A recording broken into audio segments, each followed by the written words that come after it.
Good afternoon, I'm Jacob Gordon. Here's a look what's coming up at 5 on Evening Edition. Interim Chancellor John Dunn gave the State of the University address today on SIU Carbondale's campus. Today, U.S. Representative Mike Boss announced a nearly $14 million grant for the Southern Illinois Multimodal Station project. Carbondale police say one suspect is in custody in connection to a shooting earlier this month, but they're still searching for 2 other men. And last night, the city chose to opt in to allow recreational marijuana sales. There's new information tonight about the shooting of a 5-year-old girl in Carbondale on Monday. Well, today was day 5 of the Murfreesboro teachers strike, and families are coping with students now a week out of school. Flight to Nashville is now an option for residents in Southern Illinois. It's kind of a windy day for a flight today. Most of our region saw its first measurable snow of the season. Hopefully it won't refreeze tonight. Diamond Palmer is here now with the first look at weather. Diamond, how long is the cold going to continue? And do you have a parking ticket that you've been avoiding paying? Well, guess what? You're in luck. SIU Parking Division has teamed up with the Saluki Food Pantry. With more and more businesses up for sale along Illinois Avenue in downtown Carbondale, there's growing concern about the future of the many businesses. So we remember the Strip when it was vibrant, when it was jam-packed with people. A once thriving avenue of businesses in Carbondale is now fighting to maintain its status. But Carbondale Mayor Mike Henry says it wasn't always the case. We didn't have any vacant buildings, and it gradually, with the decline in enrollment at SIU, that's put some stress on the businesses in the downtown area. In the past 5 years, enrollment at SIU has dropped from more than 17,000 students in the fall of 2015 to 11,695 this fall, the lowest enrollment in almost 30 years. The dwindling number of students can not only be felt across campus, but throughout the city as well. Well, in the old days, we used to have 23,000 pairs of feet walking up and down the Strip. We no longer have them walking up and down the Strip. School of Business Dean Terry Clark says the Strip resembles a mall. The way a mall works is you have 2 anchor stores. You have 2 big stores, Nordstrom's at one end and let's say Macy's at the other. And once you have these 2 big attractive stores, the idea is that they pull people back and forth so that the retail space between those 2 stores becomes valuable because of all the feet that are walking by them. The 2 anchors for the Carbondale Strip would be the Amtrak station and the university. But when you have a town that has a lot of, for rent signs or closing signs, it discourages people from wanting to join this university. In the past year alone, several businesses have gone up for sale or announced their closure, including Fat Patty's, 710 Bookstore, Hangar 9, PK's Bar, Sticks, and most recently, Pinch Penny Pub. And while some businesses are closing, Carbondale Main Street continues to promote the downtown district. The executive director thinks it's not just a lack of business.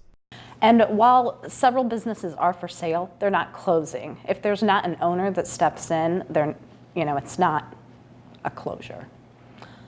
It's somebody looking to retire. We have owners who have been in those businesses for 25, 30, 40 years sometimes, ready to transition out.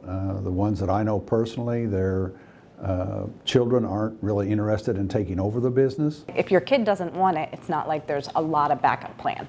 And while some remain open while searching for buyers, businesses like Fat Patty's, 710 Bookstore, and soon Pinch Penny are closed. The decline of popular local businesses have left some students regretting their decision to come to SIU. If I could redo it, I would not come to SIU. And others miss the iconic establishments, which are nothing but memories now. If you come down one week and you get Fat Patties and next time you come down they're closed, it's like it's a good burger and now it's not here anymore. A lot of the businesses that were here when I got to Carbondale are steadily just been closing. It's actually taken much of a number on the Carbondale economy as well. But Clark stays optimistic.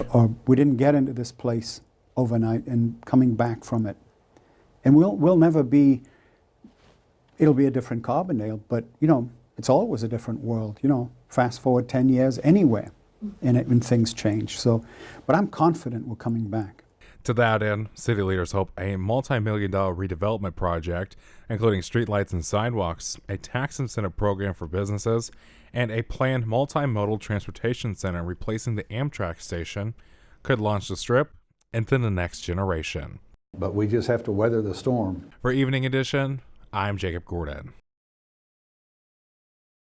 I really like meeting new campers and interacting with people who are like me. Kids from across the state headed out to Touch of Nature for an overnight camp. But this isn't your usual camp. It's important for them to come to Camp Beta so that they can meet other people with type 1 diabetes. Campers were able to interact with other kids with type 1 diabetes. Just meeting all the people with diabetes like me and just like having somebody that knows what it feels like. Campers were able to go horseback riding and participate in other activities throughout the two-day event. One camper we talked with says the camp event helps her realize she isn't the only one who has type 1 diabetes. It's kind of a relief for them because they know that it's a camp designed for diabetics and not a camp designed for like a certain activity or a certain interest. Some parents travel several hours just to bring their kids to Camp Beta. They say it's helpful for other campers to interact with each other, and it's formatted to be easy for them. The camps there were very expensive and a week long and large, and all those things would have really intimidated my 12-year-old, where this was smaller, low-key, free. But Camp Beta isn't just for kids. Parents are encouraged to attend the workshops and talk with other parents on the second day. Coming to Camp Beta, it's like, you hear the stories of all the other campers and the keynote speakers, and you realize that, yes, it's a little different. You just have to be a little more careful, but, everything is very doable and everything usually works out fine. Overall, parents agree Camp Beta brings them a sense of relief. It is nice when you can let your child go somewhere where someone knows how to take care of her. For Evening Edition, I'm Jacob Gordon.